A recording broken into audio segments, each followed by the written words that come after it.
You are never going to get this, guys. Our flower beetle pupa, seen the big cell? It's hatched. So here we go then, guys, check this out. Our m.Ugandisis beetle. Now we've got the grubs. This was only an R1 grub when we got it. It was from the blue variation of the m.Ugandisis. So the blue is a recessive gene, so not all the babies are going to be blue, so I don't know what colour this one is. But all I know is I've had a look in the sides and I've seen some legs kicking around. I don't know. Oh, just in there. So let's get in and have a quick look at it, shall we? So if you hear some noise in the background, we've got little Jacob right behind us, but we're going to get the lid off and have a look anyway. Just there we go then, guys. Can you see it? There it is down there. So unfortunately it's not the blue variation, but how beautiful is that? Just check out those legs. Right, so we're going to make a setup for him, just a simple temporary setup for now. Give him a bit of water, a little bit of food, just get him settled down for a bit before we do his proper enclosure. We did have some big breeding plans for this dude, however the female didn't make it through pupation. She didn't come out, she died in the cell. So this one's just going to be a standard Bogo standard pet. How awesome is that? So that's the beetle. Let's move it. Look at that. Let's check out the cell. There's the cell, and there's a little peephole that we made for it. And look at that. He has proper smashed it open so we can have a look. Look at that. There he is, just down there.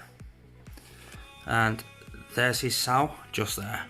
What an absolutely amazing species these are. Now the sad thing is, it's now coming towards the end of his life. I know we've only just pupated a beautiful beetle and it's coming towards the end of his life. That's why we say we've hatched an old lady. Now, they spend about 4 months as an egg form and then they hatch into a grub. Do you know like the grubs you see on I'm a Celebrity, Get Me Out of Here?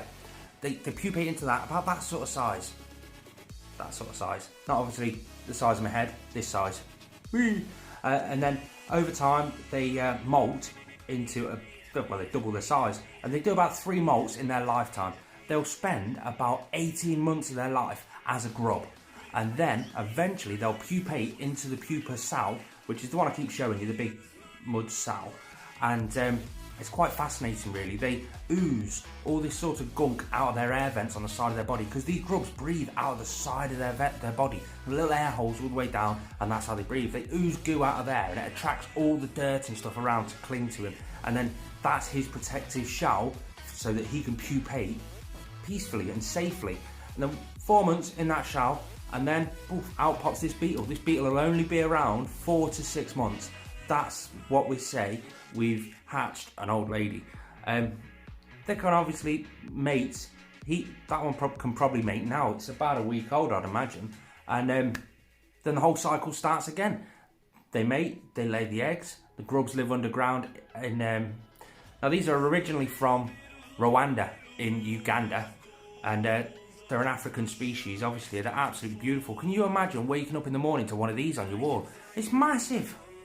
You can buy these grubs on eBay. I bought these for around about, I think about £8 each, and I bought them at R1 stage. These are absolutely fascinating. I've managed to watch it grow up over the last sort of year to 18 months, and now it's pupated into a beetle, the whole cycle. Wow, how amazing. But let's get back to the video. We got a little bit off topic then. We're going to go through the temporary enclosure setup right now.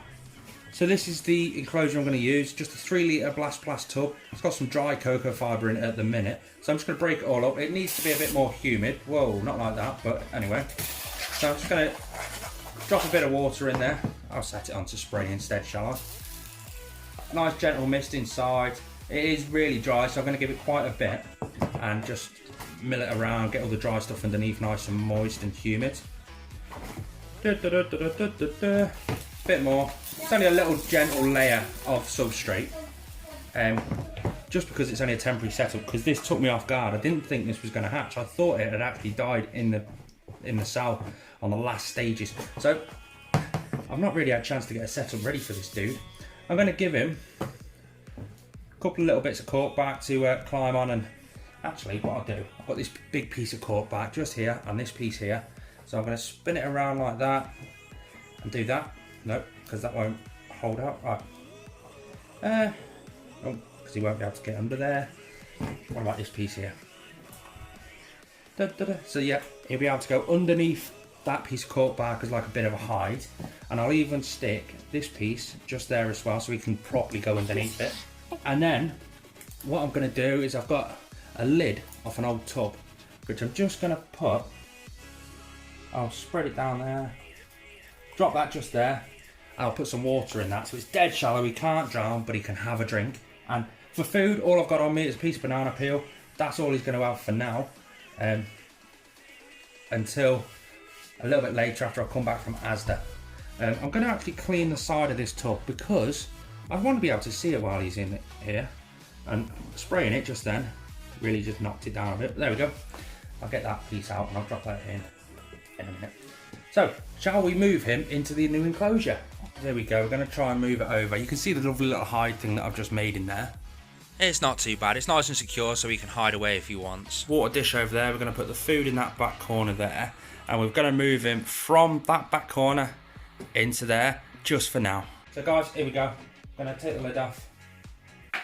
He's over there in that back corner, so I'm going to get him with the forceps, drop him into here so we can have a better look at him.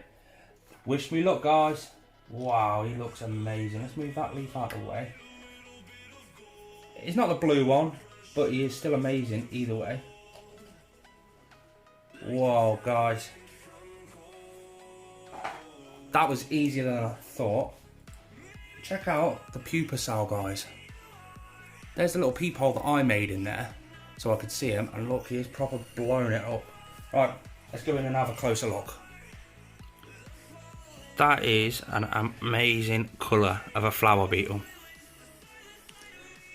Ah, absolutely stunning. Just look at that. Ah. One thing I've just noticed, guys, there's no horn on the front of it. Is it a female? Hold on. So I figured while I'm here, I'll try and give him a bit of food, see if I can get a close-up of his face eating, because it's dead fascinating to watch a close-up of these guys eating. So I'll just put it down right in front of his face and look at that straight away. I don't know how long he's been hatched for. I checked on him about 4 or 5 days ago, and he was still in the pupa cell, so I'd imagine he could be 4 or 5 days old, so he's got to be dehydrated. So I'll put him that food down there, put him some water, let's see what happens. And straight away, look at that, he's gone straight into eat. Now, if you have a dead close look right on the front of the face, you can see his little pincers coming out of his head and just having a little nibble away. How amazing is that? It's fascinating. Look at that. Wow. I knew it was going to be cool, but I never expected it to be that cool. Story behind this dude, this fella, I think it's a chick actually. Yeah, it looks like a female. The story behind her is we got some grubs about a year ago. She picked them up. I think I got them off eBay, if I'm honest. Dead cheap. And I figured I'd raise them up into beetles and see if they'll breed. One of the grubs died in pupation. They've been in the pupa cell for best part of around about 4 or 5 months, if I'm honest. There's a little peephole, and that's where they come out. How amazing is she? I am well happy. And the question is now, what shall I do? I think she's just going to be kept as a pet, to be honest. But guys, I need a name for her. Can you guys think of a name? Stick it in the comments section below if you've got a name for her. Let's run back to another clip of it feeding. Look, there it is, walking away up to the food that I've put down. It's had a good old stretch, a little bit of a walk around, and straight up to the food. Check out the, I'm going to call them the pincers that are coming out of the front end of the face. How cool is that? It's just so fascinating. But from what I've researched, these live off fruit and vegetables, that sort of thing. So I'm going to get some apple for him, chuck some apple in later, and just see how he takes to it.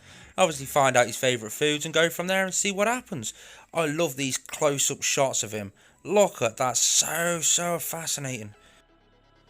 But let's drop some water in now. As I say, it's only a shallow dish, so there's no problems of him drowning. I don't need to worry about that. Just a little dribble in there for him to drink later. How amazing. I can't keep saying how amazing, but that's where she's going to live for now until I've got something set up for her a bit more appropriate, shall we say. If you've liked the video, found it interesting and as fascinating as I have, please hit that thumbs up button, like, subscribe and hit that notification bell so that next time I do upload a video, you get notified. Peace out, guys.